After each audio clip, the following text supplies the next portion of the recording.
जय माँ इंद्राक्षी, जय अम्बे। इंद्राक्षी धाम में दर्शकों आप सभी का हम हार्दिक स्वागत करते हैं। आज के दिन जिन जातकों का जन्म दिवस है, मैरिज एनिवर्सरी है, उन सभी को हमारी तरफ से बहुत बहुत शुभकामनाएं। इस अंक में हम बात करने वाले हैं जो साधक दुर्गा सप्तशती को संस्कृत में ना पढ़ पाते हों तो क्या वो हिंदी में पाठ कर सकते हैं।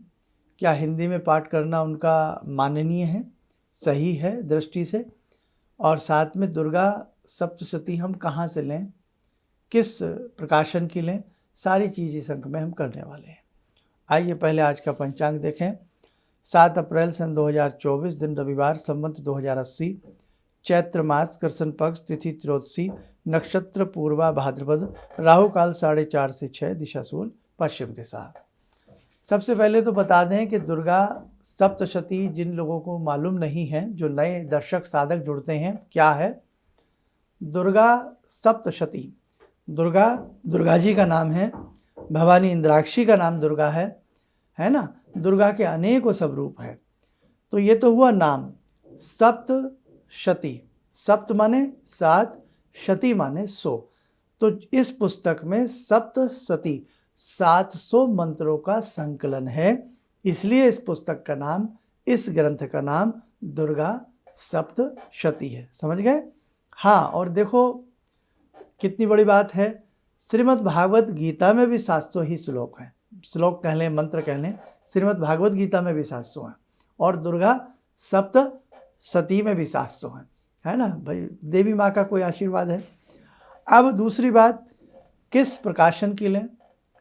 हमने अपने जीवन में अनेकों प्रकाशन की दुर्गा सप्तशती पढ़ी हैं, देखी हैं, सभी की अच्छी हैं, लेकिन हमने अपने जीवन में जो अपने संग रखी हैं, अपने संग रही हैं, जिनको हमने पढ़ा है, दूसरों को भी दिया है, वो गीता प्रेस। आप गीता प्रेस की दुर्गा सप्तशती ले आएँ, अभी आपके पास समय है। और गीता प्रेस के संस्कृत में भी आती है, संस्कृत और हिंदी में भी आती है, केवल मोटे अक्षर में हिंदी में भी आती है। तो आपको जरे दोनों भाषाओं में चाहिए तो उसमें ऊपर संस्कृत होती है, नीचे उसका अर्थ होता है, वो रखिए, वो सबसे अच्छी है। कि संस्कृत भी कभी पढ़ने को मन करे तो पढ़िए, नहीं तो अमूमन तो लोग संस्कृत में ही पढ़ते हैं।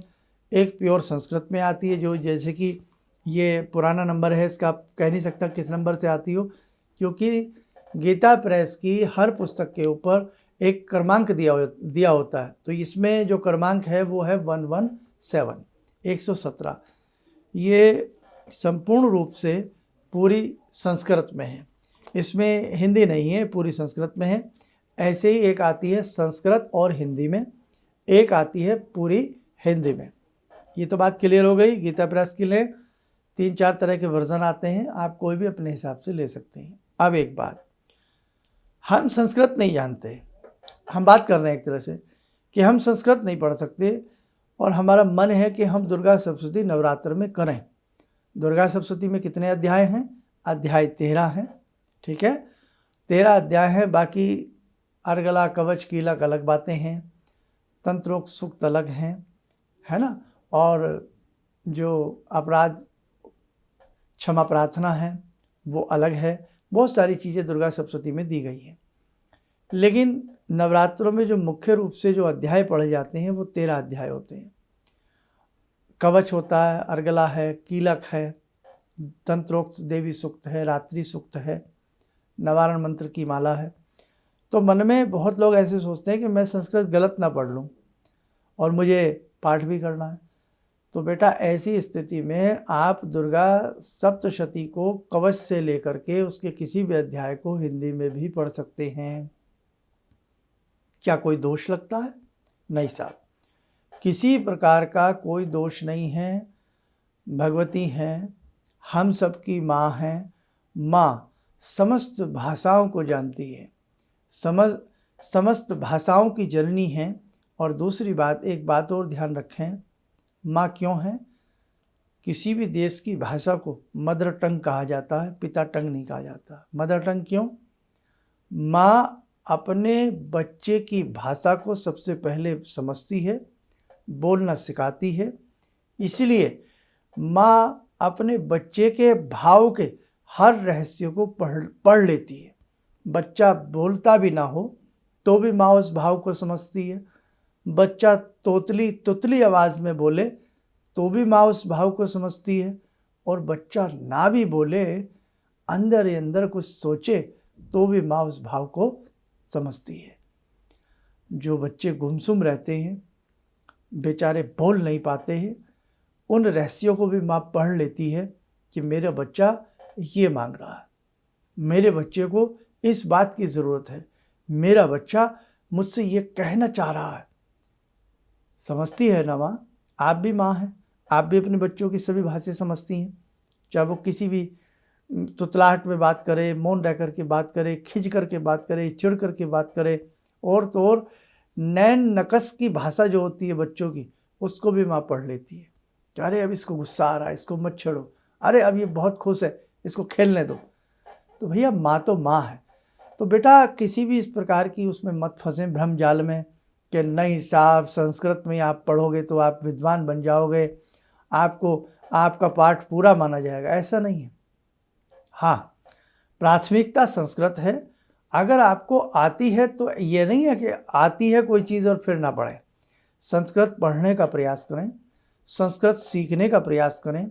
देव भाषा है, बहुत सुंदर भाषा है। इसको समझने का, लिखने का, पढ़ने का प्रयास करना, उत्तम गुणों का अपने अंदर विकास करना है। लेकिन अब एक व्यक्ति की उम्र भी अच्छी हो गई है और उसे बिल्कुल संस्कृत नहीं आती, वो बस हिंदी भी अपने लायक पढ़ लेता है, तो बेटा उस स्थिति में आप इसे हिंदी में पढ़ लें, किसी भी तरह का कोई पाप नहीं है। विद्वान जन मेरी बात से सहमत होंगे कि देखो भाई, बेटर देन नथिंग। हमें ऐसा ना हो कि हम डर जाएं कि हमसे संस्कृत नहीं पढ़ी जा रही है तो हम हिंदी भी ना पढ़ें, तो हम पाठ भी छोड़ दें, है ना बेटा? ये बात गलत है। अब हमें तैरना नहीं आता, हमें स्विमिंग करनी नहीं आती, हमें पानी में डूबना, अंदर गोते लगा करके नहाना नहीं आता, हमें अच्छे से तैरना नहीं आता, हमें पानी से डर लगता है, तो लोग क्या करते हैं, गंगा जी के किनारे बैठ जाते हैं, एक लुटिया हाथ में ली, लोटा लिया, चलो भाई सर के ऊपर डाल लिया। हैं, हम भी ऐसा करते हैं, गंगा जी जाते हैं तो भाई हम तैरना तो जानते नहीं, हम भी गंगा जी के किनारे बैठ करके नाक पकड़ करके वहीं वही जंजीर वगैरह पकड़ करके वहीं डिप डिप डिप 2-4 डुबकी लगाई, गंगा जी को प्रणाम किया, हो गया स्नान। किनारे बैठकर भी हम गंगा स्नान कर लेते हैं, वो भी गंगा स्नान माना जाता है। ये नहीं कि गंगा जी के बीच में जाकर ही हम डुबकी लगाएंगे और तैरेंगे तो गंगा स्नान माना जाएगा, नहीं साहब। तो वैसे ही बेटे, आप किनारे पर ही पढ़िए, आप हिंदी में ही पढ़िए, आप भाव से पढ़िए, आपकी दुर्गा सप्तशती माननीय होगी। आपके भाव भगवती पढ़ती हैं, न कि आपके शब्दों को समझती हैं, आपके भाव समझती हैं। और आप यदि क्लिष्ट से क्लिष्ट भाव में भी उसको भज रहे हैं, वो समझेंगी। आप नॉर्मल से नॉर्मल भाव में भी भगवती को पढ़ रहे हैं, वो आपको समझेंगी। यही नहीं कि आप संस्कृत तो पढ़ रहे हैं बहुत फराटेदार, लेकिन आपके भाव नहीं है। मूर्ति पत्थर की हो, काष्ठ की हो, किसी भी धातु की हो, मूर्ति में भगवान जब तक नहीं आएंगे जब तक कि आपके भाव नहीं होंगे। आपके भाव मूर्ति में प्राण डालते हैं, समझे? तो आपके भाव शब्दों को बड़ा बनाते हैं, न कि शब्द आपके भाव को बड़ा बनाते हैं। आपके जैसी जिसकी भावना वैसे उसके भगवान। तो बेटे, आप दुर्गा सप्तशती को बहुत अच्छे से, संस्कृत आती है तो भाव से पढ़ें, नहीं आती है तो उसे वंचित ना रहें, दुर्गा सप्तशती को पढ़ने से वंचित ना रहें, भगवती की साधना करने से, भगवती की आराधना करने से। आप भले हिंदी में करिएगा, ठीक है?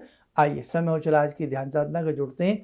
आज की ध्यान साधना में भगवती इंद्राक्षी दुर्गा से, जगत जननी से।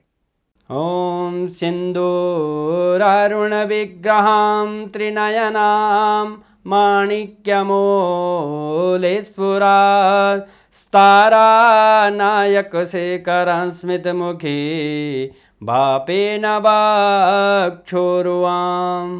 पाणिभ्यामलपूर्णरत्नचषकां रत्नोत्परां बिभ्रति सौम्यां रत्नघटस्थरक्तचरणां ध्यायेत्पराम् अम्बिकां खड्गं चक्रगदेषु चापपरिगान् चूलम्बुसुण्डिं शिरा शङ्खं संदधतीं करे स्त्रीनयनां सर्वाङ्गभूषावृतां नीलास्मद्युतिमास्य पाददशकां सेवे महाकालिकां यामास्तो स्वपितैहरो कमलजो हन्तुं मधुं कैटवम् विद्युद्दाम समप्रभां मृगपते स्कन्दस्थितां भीषणां कन्या विहकरवालखेटविलसा धस्ताविरासेवितां हस्तैश्चक्रगदाशिखेटविशिखां चापं गुणं तर्जनीं विप्राणामलिलात्मिकां शशिधरां दुर्गां त्रिनेत्रां भजे। कवच बना लें, ध्यान करें, भगवती का शुभ आशीष हम सबके ऊपर बरस रहा है।